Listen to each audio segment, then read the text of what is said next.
Well, thank you for the question. It's very important indeed, both the question and the results.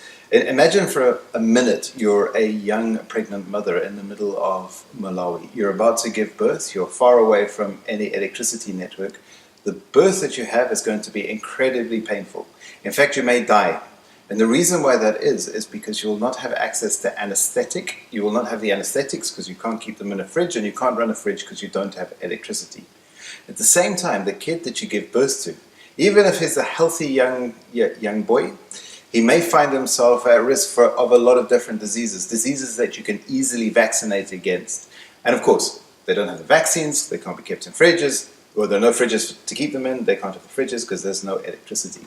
Now imagine this little boy grows up a little bit, goes to school, very, very smart kid, does very well. By the time he gets home in the evening, his mother, who's a resourceful person who could be contributing and getting money from the formal economy, has spent the entire day going out collecting fuel wood or water and so on, and then comes home and has been cooking away inside of the home for a few hours. This little kid comes to his home.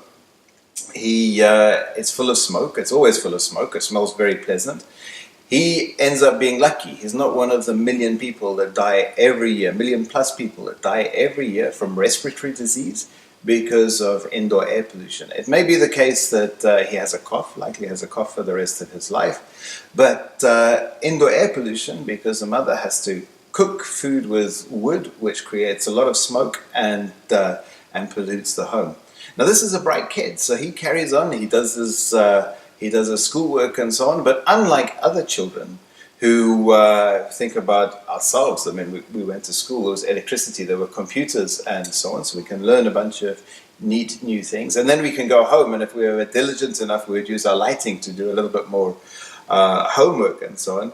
This kid has maximum an hour or two before it goes dark, and even if he's got candles, it's extremely difficult for a little kid to be able to concentrate under a candlelight to do anything that's complicated and takes a lot of time and so on. But he's a bright boy. He gets through school, he goes to university, and he thinks, you know, one of the things I'd love to do is to design an electricity network for the village that I come from.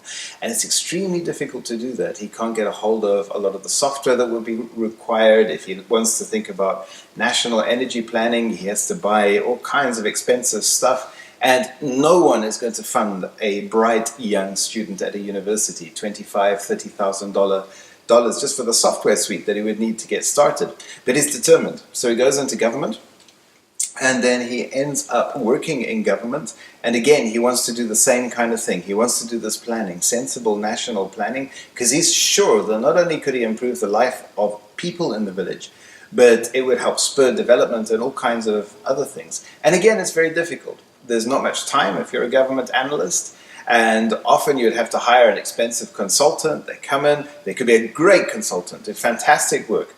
Often they're not asked the right questions. They do a brilliant piece of work, it goes onto the shelf, but by the time the government machinery has moved around to implement some of the suggestions that are in there, it may be out of date. The oil price could shift 20, 30, 40 more percent in a single year, which could change all of those dynamics and economics. So number one, energy access is important. Number two, being able to plan and do sensible analysis is extremely important with a low barrier to entry. At the university that I'm based at, KTH, the Royal Institute of Technology in Sweden, we've just finished running, together with colleagues from the World Bank and others, an electrification model where we look at every square kilometer of the planet. And if we just have a look at Africa, moving through from just enough electricity to have a light bulb to enough electricity to live a life with access to modern services, it's the case that the investment of the latter is somewhere in the region of just over $1 trillion. So this is $1 trillion of investment. And we know that in Africa there are many places where there are enough resources to support economic activity, even if those things are for export, agriculture for export or so on, or mining for export. And so the scale of the economic opportunity is huge, and clearly getting electricity to people is very important.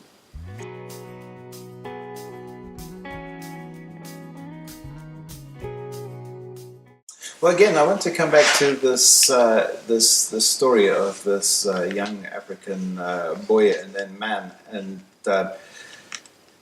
just unpack a few things that are important. The first thing is that we do not organize our institutions, we do not mobilize unless we know where we're going. It's very easy to say to someone, oh, you need to improve your institutions, or you need to improve a bunch of other things, or you need to invest in renewables in Africa, or whatever the case is. But unless you have some good, clear, transparent information that makes it compelling, unless you're able to produce that, it's very difficult to unlock this potential. Yeah.